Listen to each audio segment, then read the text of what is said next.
azagira ubwenge ni hekima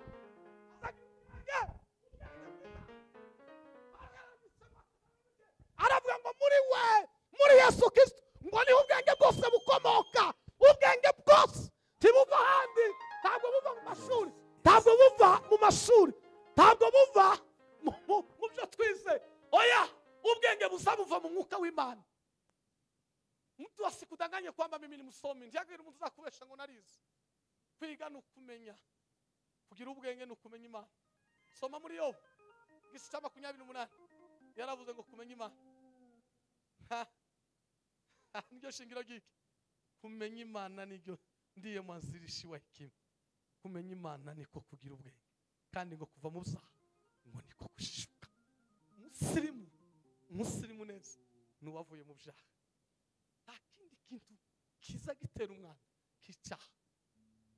Habe nubwo wo kwisiga neza gute munyamo habe nubwo wo kwisiga ukaza wambara umwenda wose gute ariko iyo tukumenya ingeso mbi zige Paulo yavuze tukwita umunyamwana ni kuona kuwa waburi. Paulo umunsi umwe yabwiye Timoteyo mu gice cya mbere igice cya kabiri cya 20 yaravuze ngo mu nzu y'inyumba ntiyabamo ifeza n'izahabu gusa ngo habamo n'iby'ibiti n'iby'ibumba ngo haba n'ibindi byo gukoresha ngo imirimo iteye isoni. Ariko aravuga ngo umuntu nashaka kuba umukozi mwiza ngo agomba kwitandukanya n'ikibi kugira ngo abashe kuba. Aravuga ngo niba itandukanye n'ikibi ngo uzaba ubaye igikoresho kizima cyera ngo gishimisha nyiracyo kandi ngo kigaira kikamugirira umumaro kugira ngo umukozi mwiza umuririmbyi mwiza ikuachana na uchafu. Aravuga ngo Imana ibaha umwuka w'iki w'ubwenge kuwa na moyo wa hekima. Ubwenge ntabwo buva mu shuri twiga, ubwenge ntabwo buva mu nyambarire, mavazi hiyo haiwezi leta hekima. Ubwenge buzabuva mu mwuka w'Imana.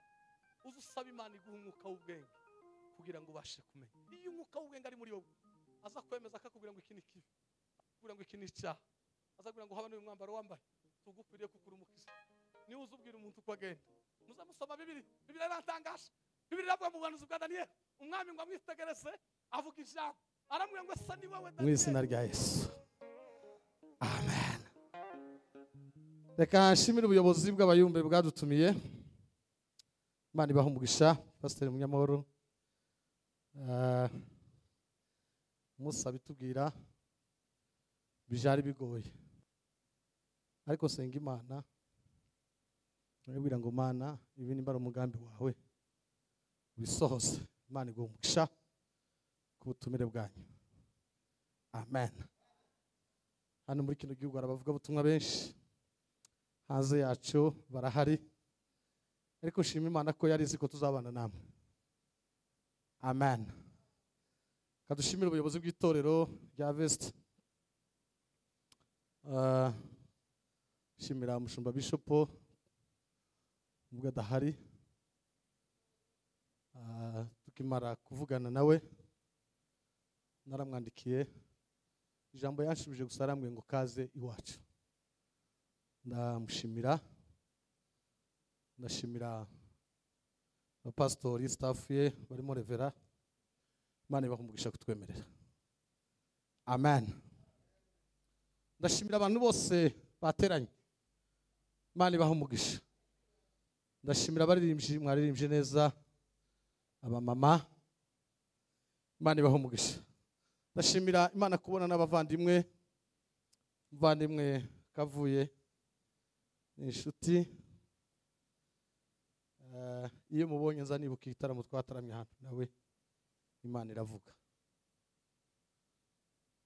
Buriya Imana yigufiteho umugambi haba nubwo woca mu makuba yose.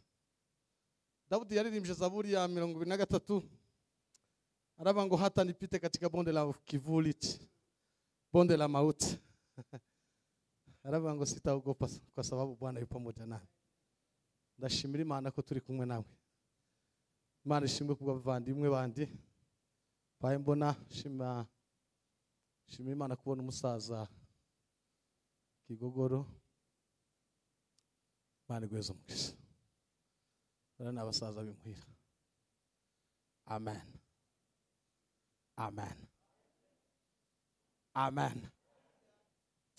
Munemerere tubane mu mwanya mutoya, mfite ibintu birimo bunyine mu mutima wanje ndimo kubwira abantu, kandi kubera iyo mpamvu biri mu gutuma avuga nitonze, kandi ngakunda ngo abantu bose dushorerane twumvikane. Sinzi impamvu nimba ari imyaka naje irimo kugenda nagaza nihuta cyane, ariko sigaye nkunda ngo mvuge nitonze, kandi rimwe na rimwe nkazunguruka mu bantu kubera kuko numva nta kirego bindimo. Nizi ishuri rya Methodiste mu Mikenke twigishwa n'abagabo b'ababembe bazi idini cyane, bambere bazi idini. Hari umurevera umubembe witwa Mabamba Malengela, yari umurevera muri paruwase ya igiye ku mugororero iwanyu Ikirumbi. Yari umusaza w'imvinishi cyane. Yagazambwira ngo mtoto wangu Kiruhura Foster, ndio bagaza banita, ngo mimi nakupenda, ngo wewe unashika sana shule hili, ngo ni lazima kuheshimu. Kuko nasanze kwiga theology ntabwo ari kuba pasteur, kandi siko kumuvuga butumwa. Simubizi twiganye n'abagabo bagaza fraud, kandi arabaza biga theology, tukabafata buri munsi kababwira ngo muzore ku fraudere ntaje kumaze, turababona. Ibyo si ibintu byo kuvuga ngo twagambye n'ikiyumbe. Abandi twiganye twadasohoka mu ishuri gutyo, twebwe tukaje gushaka icyayi mu babembe, ibo bakagura umumera bakimwera ibikombe byabo nka bitatu bagataha. Ntacyo babwiye. Turigana aratubwira ngo shule hili ni kama shule nyingine, ngo ntabwo ari ishuri ngo ntabwo ari zakujana mu ijuru, ngo ni elimu ambayo najifunza. Ariko bakagira ikintu cyitwa idini, bari bazi kubaha cyane. Ababembe nibo bantu ba mbere bagira icyo bita utaratibu. Haba n'ibinakoze muri bo ntabwo byemewe guhagarara kuri mazabaho ntambaye karuvante, muri bo ntibyemewe. Haba hano nzanja nakuru mu Banyakenya bishoboka ko nshobora guhagarara, kibibaho. Ariko nagize icuya ndavuga ngo reka nireke, kandi suko nibuze, ariko ndavuga ngo ndabyisigura kubera kuko turi mu gitaramo ciki cy'abayombe. Nabwiye iwacu ndamubwira ngo uko numva afite umwuka wo kubyinira Imana, kubera kuko ubunyine igisirimba kindimo cyane. Ndashimira rero Yesu kuko yatwemereye, ndabashimiye namwe. Amen. Duheze Imana icyubahiro. Haleluya. Naringiye kuvuga akajambo gatoya, munemerere timutahe, siko mureke dutara mu mwanya waduhaye nurangira dutahe tubone kuja muri kesha. Kuko harimo ibanga rimwe namenye ko abantu bari mu gusiga abandi materaniro bakagenda bagahomba, ukababazwa n'icyatumye utegura ikintu. Muze mwirinda uwo mwuka n'uw'abadayimoni. Ejo bundi nasomye agatabo kitwa Moyo wa Mutu, sanga harimo dayimoni abantu batazi, yitwa Pauni. Pepo yitwa Pauni ni umudayimoni wishushanyije mu nyamaswa, mu nyoni, yitwa inyoni nziza cyane, umusambi mu Kinyarwanda niko tuyita. Urimo amagambo abiri. Iyo ni dayimoni. Yohana yabyanditse mu gitabo cya Yohana wa mbere, yavuze ngo iby'isi biba nk'uburyo butatu, ngo nirari ry'amaso, nirari ry'umubiri, no kwibona ku by'ubugingo. Tamaa ya macho, tamaa ya mwili, kiburi cha uzima. Uwo dayimoni aba mu badayimoni barindwi agatabo kaoli ulimwenguni kaza kavuga. Muri abo badayimoni barindwi habamo uwo wita Meja Sifa. Iwe yitwa Meja Sifa. Koiko yandikiye binamu Ibilisi, aramwira ngo nimegundua ayipiganisha neno la Mungu. Araba ngo ndani ya wajeshi hao ngo ninataka kuwatuma. Muri abo badayimoni ntibaba mu mihanda, baba mu iteraniro. Tuzatuzana nabo tukicarana nabo. Dayimoni witwa Meja Sifa niwe muntu udazutinya umuntu ngo umunyacyubahiro gikomeye. Ntagira umuntu atinya misho yiwe. Niyo gusanga umuntu wese wa uri bishop, wa uri revera, ikintu cyo bazasuzugura nyine ni ba revera na ba bishop. Kubera ko nibo bazaboroha cyane kubaniga. Azamunigira ku ntebe y'icyubahiro, kandi waje kureba ugasanga nta cyubahiro afite, ni gitoya. Burya icyubahiro ni cy'Imana gusa yonyine ya Israeli. duheze Imana icyubahiro. Haleluya.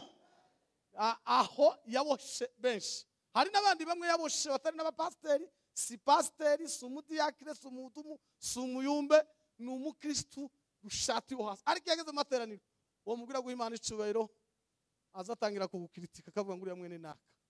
Yamara k'icyubahiro cy'ubukuru, abandi cy'ifaranga, abandi cy'ubutunzi, cy'amamodoka n'ibindi. Uba waboshwe ugeze kure. Diamond Major Sifa aba yakugendereye. Aba yagutasheho neza. Pound aba yakwinjiyemo, niyo nyoni izayarika mu mutima wa moyo wa muto. Nta yindi nyoni zibanamo niyo yonyine. Kandi ibyo byose ni uchafu uriyo ndani ya muto, ukagusakuriza. Ariko Paulo yaravuze ngo turwanye Satani, nawe azagira gute bacu? Aduheze Imana icyubahiro. Haleluya. Twongere haleluya. Munemerere muntu wese wicaye umuntu aheze Imana icyubahiro. N'amaboko yawe yombi gusa duheze Imana icyubahiro. Ureke icyubahiro cyawe n'ibyubahiro n'ibindi. Duheze Imana icyubahiro. Tuzamure datubwiza. Haleluya. Bwana sana. Kugira ngo tuze kubana, natekereje nasanze ntateme baduhaye. Wacu yashimishije yare yambwiye ngo umuyumbe yaravuze ngo teme ni Yesu. Ntateme bashizeho. Ariko nza gusanga ari igitaramo cy'abayumbe. Bituma tekereza no magambo Paulo. Nananditse amagambo menshi. Ariko nayo yari ku rutonde. Ndabango reka tuganira ibintu Paulo byaranze Paulo umuyumbe mukuru wataramye muri Efeso. Paulo niwe mugabo Bibiliya isaje ivuga kuko yigeze asengerwa ku pastor. Haramuza musoma wa Bibiliya ivuga gusa kuko alikuwa msomi mwenye hakili. Ngo yari yarize gusa ishure rya giki. Yari yarize duruwa, yari umunyamategeko. Yiga ishuri ry'igifarisayo. Ariko ntabwo yari yarize theology. Alikuwa mshikadini wa kifarisayo. Niryo shure Paulo yize. Kubera ko ngo yari yarize iby'amategeko y'abafarisayo. Kandi intego yari imwe gusa, kugira ngo atoteze ubwoko bw'Imana. Iyo niyo yari misho yiwe. Paulo ngo amare gukizwa, akora ikintu bita igitaramo. Paulo yarataramye avuga ubutumwa. Ejo nzababwira ibintu bitandatu yirase. Yarase ageze i Korinto, ataramye muri torero ry'i Korinto. Ababwira ibintu bitandatu yirase nibyo tuzoganira. Ngo hejuru y'abahanuzi b'ibinyoma, wanabii wa uongo wa nyakati hizo bari babaye mu itorero ry'i Korinto. Sibyo tugiye kuganira. Bibiliya yavuze ngo umunsi umwe ngo atarama muri Efeso. Kandi Bibiliya ivuga ngo yahamaze imyaka 3. Kandi iyo myaka 3 akora imirimo 3. Muri iyo mirimo yari imirimo y'ikiyumbi isanzwe. Kitwa dukora. Bibiliya ivuga ngo umwaka umwe wonyine gusa. Imyaka 2 yayimaze ari umwarimu w'ishuri. Ngo alikuwa akifunza watu. Kubera impamvu yageze muri Efeso, ngo afatwa n'umwuka wo kwigisha abantu. Ndababwira icyo ariko abigisha. Ijambo rya kabiri, amezi 9 yarakoze afite icyo bita kidamu. Yazengurukaga nyumba kwa nyumba akisalimu Mkristo mmoja kwa mmoja. Amezi 3 ngo yarahagaze ku gatuti kwenye madhabahu, aho yari mashimpaka hejuru y'amategeko n'abafarisayo. Paulo kubera izo ngendo kwa 3 mu byakozwe n'intumwa hazavuga ngo iminsi yamaze muri Efeso, ngo yari yarize umwuga umwe gusa niwe yakoze. Musome Bibiliya ijivuga ngo asezera itorero ry'Efeso, alilaga kanisa la Efeso, arababwira ngo nta muntu na numwe ngo nigeze saba ikintu na kimwe, kandi ngo ntaco nigeze nifuza ku muntu, ngo kuko nari ntunzwe n'amaboko yanje. Amaboko yaramutunze, ntabwo yari akindi. Bibiliya ivuga ngo alikuwa mtengenezaji wa hema, yari umucuzi w'amahema. Ibyo yabyize kugira ngo abashe kwika hasi yegerane n'abaturage. Alikuwa muzaji, yaragurishaga amahema, akija kwako na kuuza hema kugira ngo abashe kukwegera neza, musabana kwigisha ubutumwa, agusengera. Iyo niyo yari imisho ya Paulo. Kuko Bibiliya iravuga ngo tiyigeze ahamagarirwa Israeli, yahamagariwe abanyamahanga. Bese marshura. Haleluya. Bibiliya iravuga ngo Paulo ngo agera muri Efeso arahatinda. Kubera ko atinda, arahakunda. Kubera ko akunda, ahurira n'ingorane zigera muri 3. Nizo ngiye kubabwira. Imana mbabwira amagambo yabwiye Timotheo, yumuyumbe mwanawe mpendwa ameza katika Injili. Ibintu bine byaranze umuyumbe Timotheo. Nubwo tuvuga ngo umuyumbe ni umukristo wese, abantu bazagira ngo abayumbe ni bana basirimba. Nawe ushaka umubu wotaramira Yesu kandi uriwe. sibyo? Imana ishimwe ko ari Imana.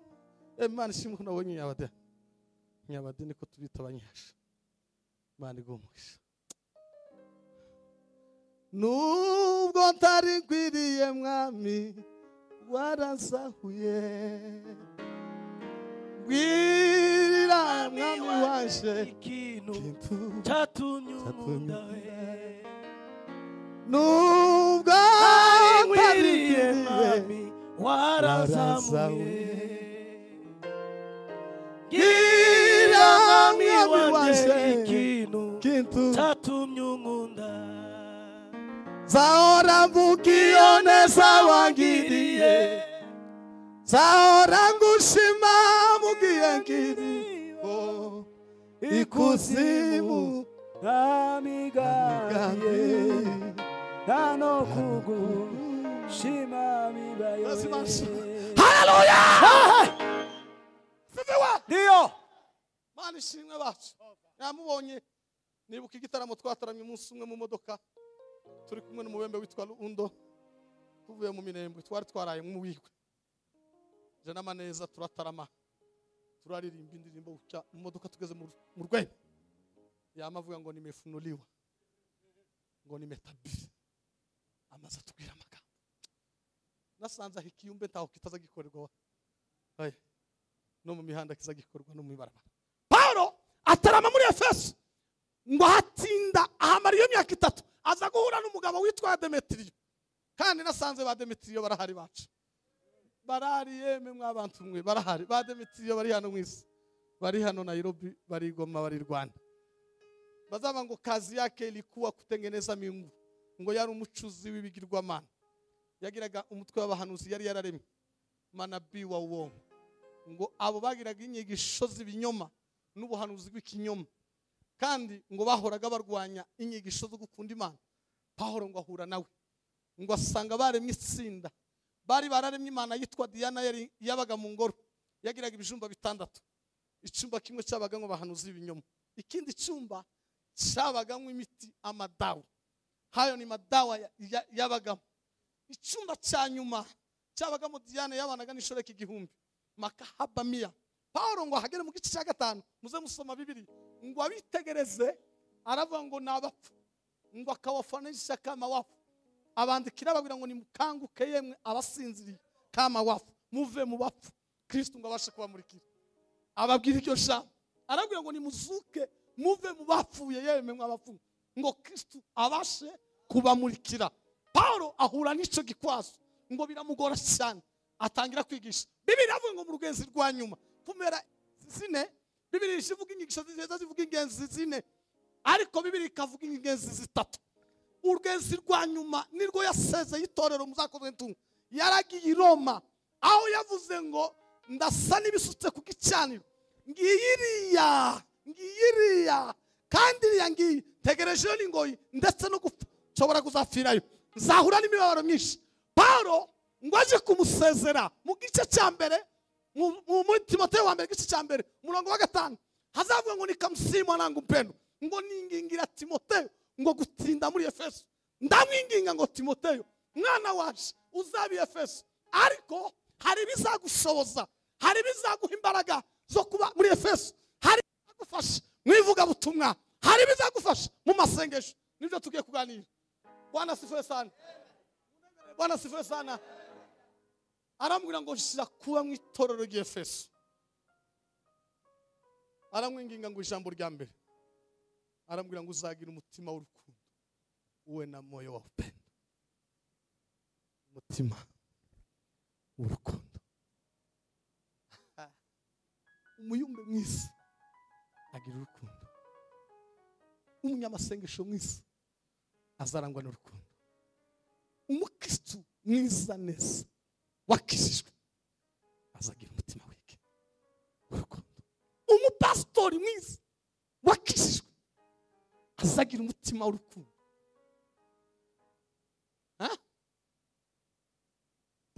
Uyobora itorero udakunda, wowe umurevera udakunda abakristo bawe, wowe umuyumbe udakunda abandi, Pawulo aramubwira ngo mwanangu mpendwa, ndakwinginga ikizagushoboza kugira ngo ushobore uriya murimo w'ikiyumbe, w'igipastori, w'uburirimbyi, w'akazi akariko kose, kwenye kazi yoyote. Aravuga ngo nukuzarangwa n'imbuto yitwa urukundo, tunda la roho, ngo ari izakubamo. Iyo niyo shusho yamubwiye. Aramubwira ngo uzambara umutima w'urukundo, uwe na moyo wa upendo, ngo uzagira umutima w'urukundo. Pawulo aramwinginga, aramubwira ngo uzigisha abantu kugira umutima w'urukundo. Icyambere uzokunda Efeso, icya kabiri uzokunda abakristo b'Efeso, icya gatatu uzakunda abo mugendana, abo mukorana, uzahakunda. Niwamara kubakunda neza uzabishobora. Pawulo yageze muri Korinto umunsi umwe. Kundi Korinto cyane kubera ko habaga abantu b'abanyabwenge. Ndaza kurisubiramo. Umunsi umwe ngo hagere ngo walijidai ngo bishira hejuru, wakajidai wakisema kwao ngo ni wenye elimu na upendo. Ngo baravuga ngo sisi, ngo abitegereze asanga n'abanyabwenge beza cyane, kandi ngo bari barize ibintu by'ubuhanga, ngo bari bazi gukora imirimo itandukanye, kubera ko ngo hari ku kivuko cy'imirimo itatu. Bamwe bari abafarisayo, abandi bakoresha bikoro, ngo n'abandi bari bazi gukora iby'ubuhanga. Ngo abitegereze asanga muri bo nta mbuto nimwe y'urukundo ibarimo.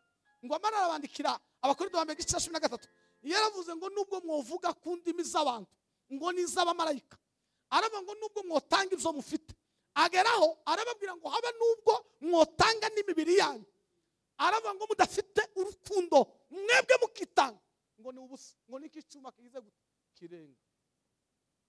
Habe nubwo wobishina, habe nubwo wotanga ubutunzi ufite, habe nubwo wotana amafaranga, habe nubwo wokwambara imisaraba ukazugereka n'indi hejuru, kuba wewe ni mchungaji, bila upendo ni bure. Aravuga ngo niki cyuma kiranga wokomanga, ukavuga ngo iki niki kinaweza toa sauti bila jambo lolote, kizagitanga ijwi ridafite ikintu n'igisubizo. Aravuga ngo wowe ubwo wobikora udafite imbuto yitwa urukundo n'ubusa. Yohana wa mbere urukundo yaravuze ngo udakunda suwimana, ngo kandi Imana ntiba muri we, ngo ahubwo ni uwa Satani. Murumva amazina Yohana yamwanditseho. Yaravuze ngo udakunda suwimana, ngo kandi Imana ntiba muri we, ngo ahubwo ni uwa Satani. Ngo amara asubira mu itandi mazina abiri.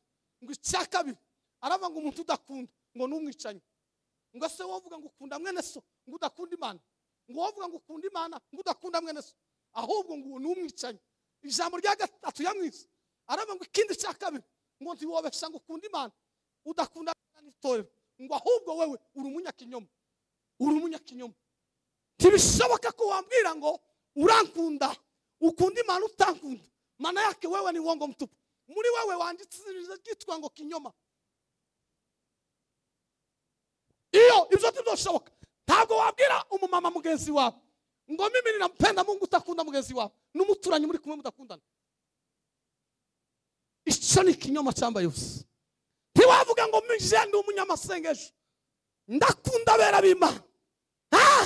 Hari umwambaro tugomba kwambara witwa urukundo. Pawulo aramubwira ngo nta kindi no kwingingira, mwanangu mpendwa, uwe na moyo wa upendo, ugira umutima w'urukundo. Dukundane. Kwa maana Mungu alivyopenda ulimwengu ngo hata akamtoa kila muamini asipotee bali awe na uzima wa milele. Haleluya! Tiwombesha, usinidanganye. Biblia yavuze ngo udakunda mwene se uri umwicanyi, kandi udakunda Imana suwimana n'uwa Satani. Yohana w'Injili yaravuze igice cya 14:24, yaravuze ngo bafite ayo mategeko ngo bakayumvira ngo akababamo, ngo abo nibo bakunda Imana, ngo kandi bene abo ngo Imana irabakunda. Ngo amaragereka ijambo ry'agaciro aravuga ngo Imana guzibiyereka, ngo ufite ayo mategeko ngo akayumvira akayakomeza ngo akayakurikiza ngo akunda Imana, ngo kandi ngo Imana nayo iramukunda, ngo kigeretse kuri byo ngo Imana izimwiyereka Imana izayereka abanyarukundo, Imana izi gusura. Tiwombwira ngo Imana izi kuganiriza bila moyo wa upendo, haiwezekani. Hiyo ni uongo. Ijambo rya kabiri aramubwira ngo Timoteyo we, icyo nkwingingira mwana waje, ngo uzagira umutima w'ubwenge uwe na moyo wa hekima, ngo uzagira. Niho twasomye yanditse igice cya mbere, aravuga ngo bantu bitorero ry'Efeso, ngo maze kumva uburyo mwizera umwami Yesu mugakunda abera bose, ngo mbasabira Imana y'umwami wacu Yesu Kristo urudaca uko nsenze, kugira ngo Imana ibaho umwuka w'iki w'ubwenge. Umunyamasengesho n'umukristo n'umuyumbe n'umukozi wese mwiza wuzuye umutima w'ubwenge, ikiza kimuranga wuzuye umutima w'urukundo azarangwa n'ubwenge, ni mwenye hekima. Ikintu kiza kimugaragaraho iyo umwitegereje wese azabangurira n'umunyabwenge, kuko umwuka w'Imana n'ubu bwenge. N'umukristo azarangwa n'ubwenge.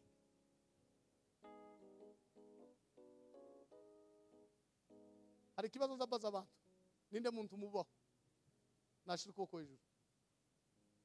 Ninde muntu mwiza ubaho?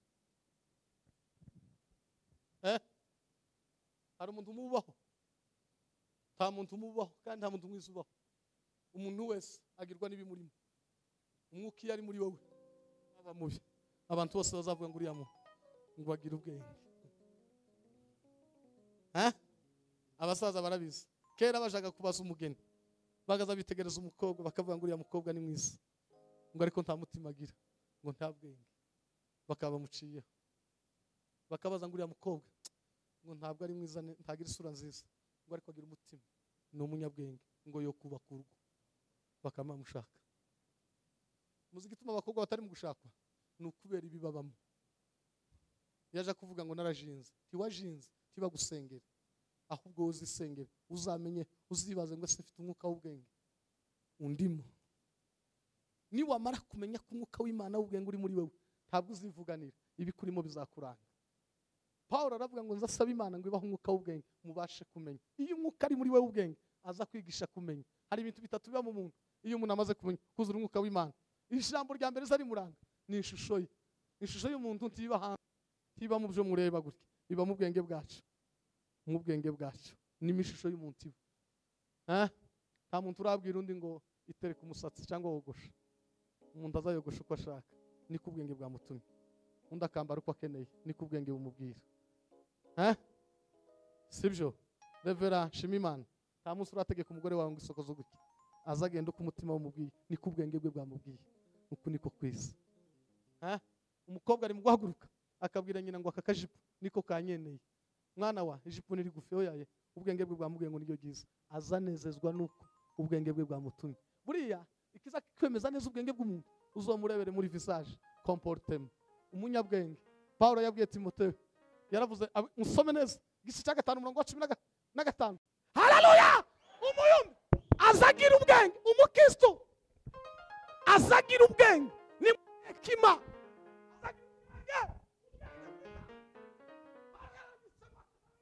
Aravuga ngo muri Yesu Kristo ngo ni ubwenge bwose bukomoka. Ubwenge bwose tibuva handi, ntabwo buva mu mashuri, ntabwo buva mu mashuri, ntabwo buva mu byo twize. Oya, ubwenge buzabuva mu mwuka w'Imana. Mtu asikudanganye kwamba mimi ni msomi, ndiyagira umuntu uzakubesha ngo narize.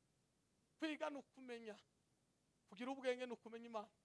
Soma muri Yobu igice cya 28, yaravuze ngo kumenya Imana. Niryo shingiro ryiki.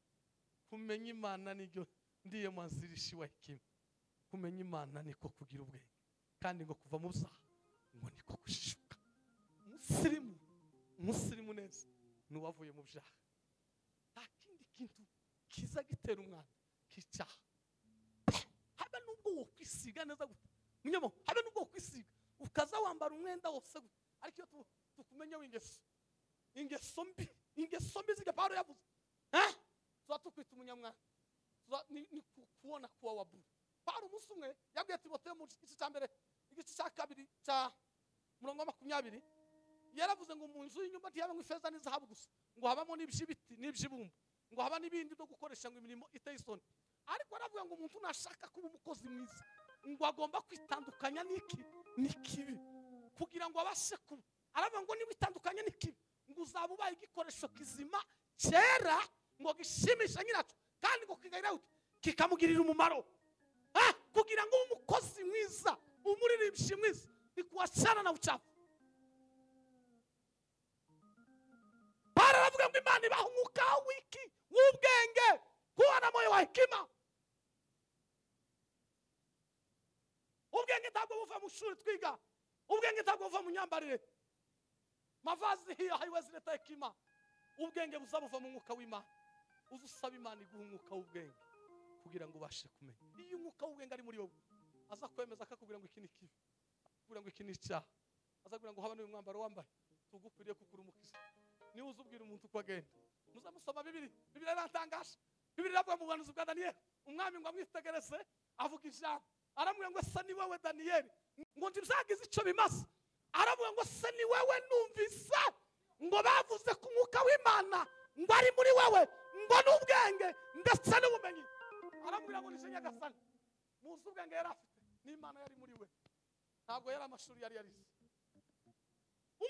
Umunsi Yosefu asobanura inzozi, umunsi abwira umwami, yaramubwiye ngo fata abagabo b'abanyabwenge ngo babashe gukora iyi mirimo. Umwami yamusubije vuba cyane byihuta, aramubwira ngo si guceceka. Aravuga ngo muri kino gihugu ngo ntitwabona undi muntu uri hawe, nta munyabwenge twabona uhwanye nawe, kubera kuko ari wowe wenyine wabikoze. Tugiye kuguhamisha. Hari ishuri yarakuye muri gereza, yari umuyumbe mwiza wataramiye Imana, yagaza yibuka Imana. Yosefu yari yuzuye umwuka w'ubwenge, umuyumbe mwiza azarangwa n'ubwenge.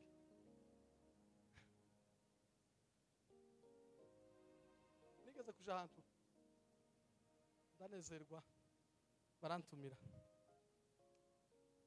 nari mvuye Butare ndazana Kigali, ngo ngere mu rugo rw'umuntu wampamagaye, arambwira ngo sengera kino cifuzo kuri ko Imana uwo munsi nareretswe, ndanezerwa pe, ndasenga gute Imana yampa plan yose na gahunda yose, ariko irambwira ngo nubabwira ntibemera, koresha ubwenge.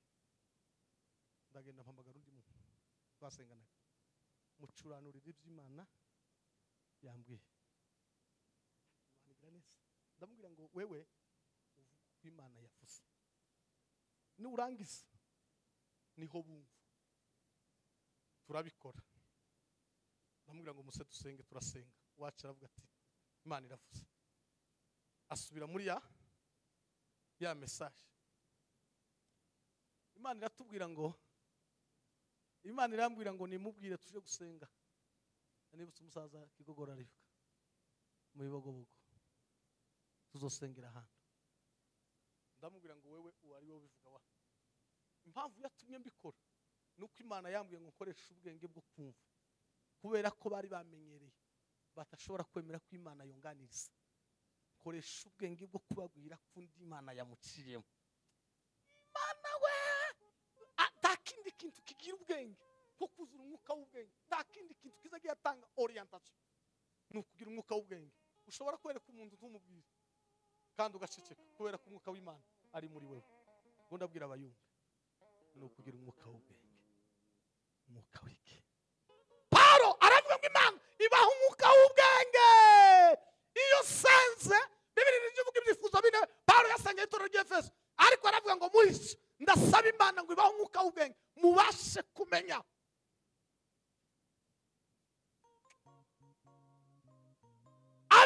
Umumama wuzuye umwuka w'ubwenge ntazasubiza mugenzi we nabi, azamusubishira ubwenge,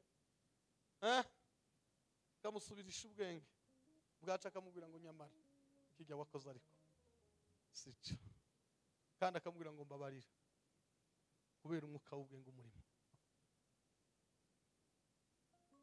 Burya abagore benshi sabarozi, ahubwo kubera ibimubamo bitari by'umwuka w'Imana bituma bamukeka kubera imvugo ziwe. Azagira ishusho y'abarozi atanabigira, tazi niyo bazanayifatira, ariko kubera ibimubamo tazi gusubizanya ubwenge bakamukeka bakamuvuga. Umugabo iyo adakiranutse ngo abe umuyumbe akaba umunebwe, isi yose izabimenya ko uri umunyantege bamwita umugabo w'umupinzani gusa kuye cyose ahorana umwuka wo gupinga tukamwita umunebwe ariko ntibamwita umurusi uzamwita umunebwe kuko agira umwuka wo gupinga ariko umugore wese wapinze w'amagambo mabi bamwita umurusi kubera iki ibyo avuga bimubamo asa nabo kandi atari we ariko umugore wuzuye umwuka w'ubwenge iyo ashubije neza Dawudi yawe na Abigayili yamusubishije ijambo ry'ubwenge Bibiliya iravuga ngo aramubwira ngo mwami nyagasani ngo ndagusaba ngo ntugire icyo ntwara ngo habaje nk'umujakazi wawe ngo uretse umugabo wanje yitwa Nabali ngo izina niryo muntu ngo arangiza aramubwira ngo ndakurahiye ngo ntureke amaraso ngo urubanza rw'amaraso kuba Dawudi aramubwira ngo ndatangaye ngo kuva naberaho ngo sindabona umugore w'umunyabwenge nkawe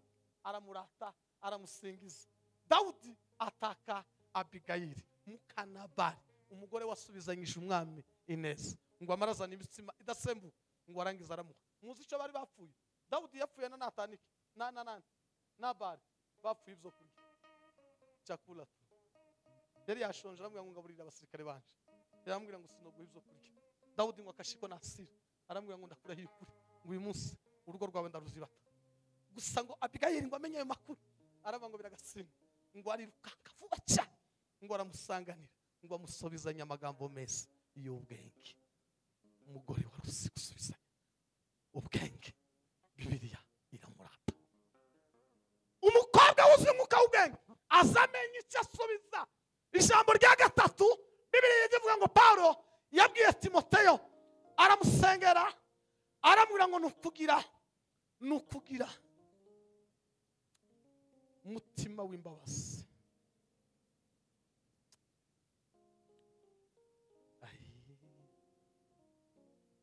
kugira umutima w'imbabazi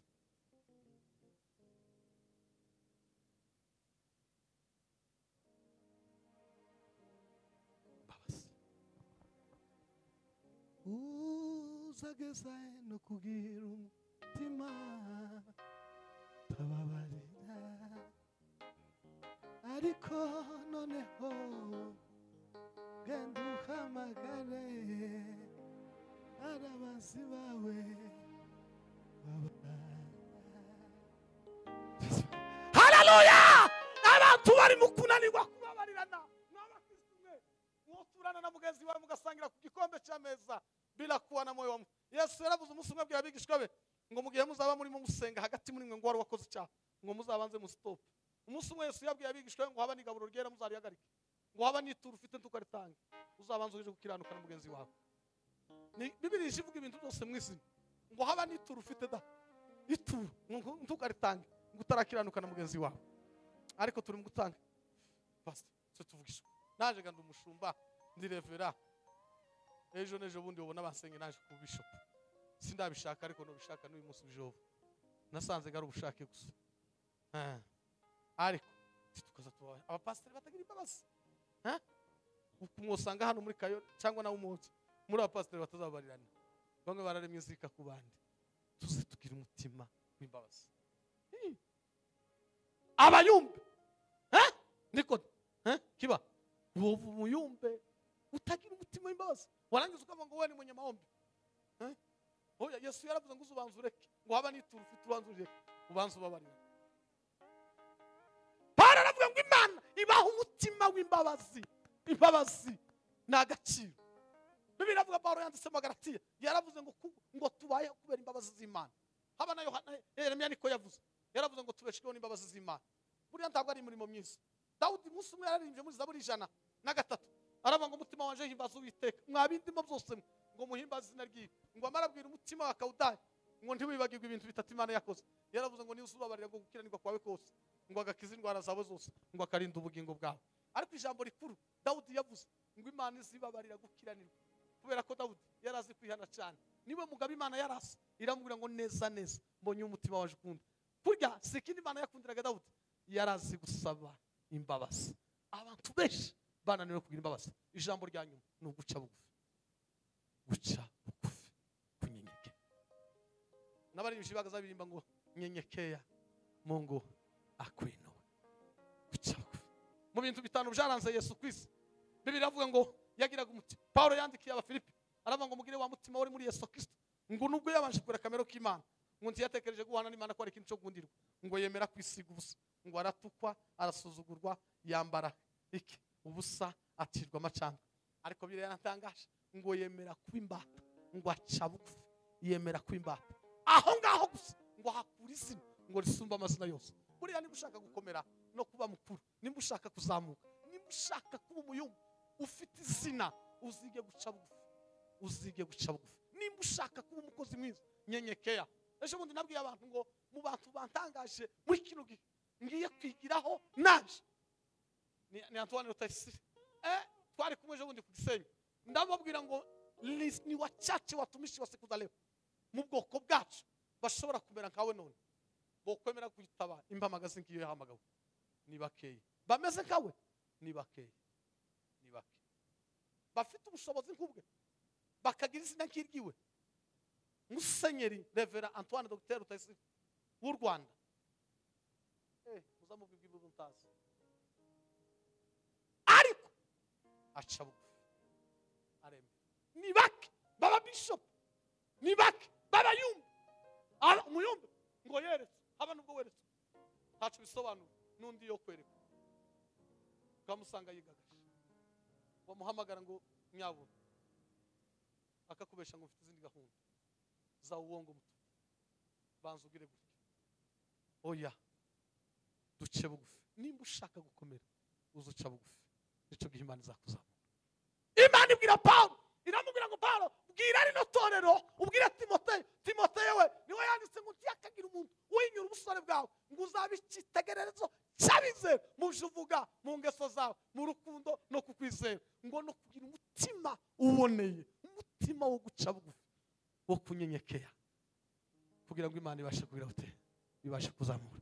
Imana ibaheze umugisha.